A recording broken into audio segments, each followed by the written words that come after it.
it's all about data, but I actually ask my team sort of what's your hypothesis? What are we trying to solve for this? And then what are the data inputs that allow us to look deeply into that sort of, and then is there a theory that comes out of that? When I was in engineering, there's a thing called the critical path method. And if you've ever studied engineering, it's like there's a singular path that all things on that path have to align in order for things to stay on a timeline. And then there are all these sort of extraneous inputs that sort of make it, but if the concrete doesn't dry or cure, you can't do that next step. So that's on a critical path.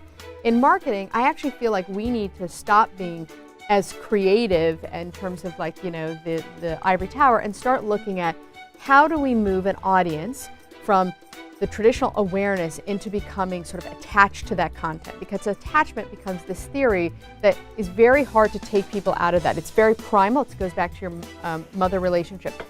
And there are ways that we can think about how do we move people along that path or identify that path that once they attach, we've got them. And then how do we create evangelism so that our marketing dollar or our marketing content becomes something that they feel ownership of rather than us.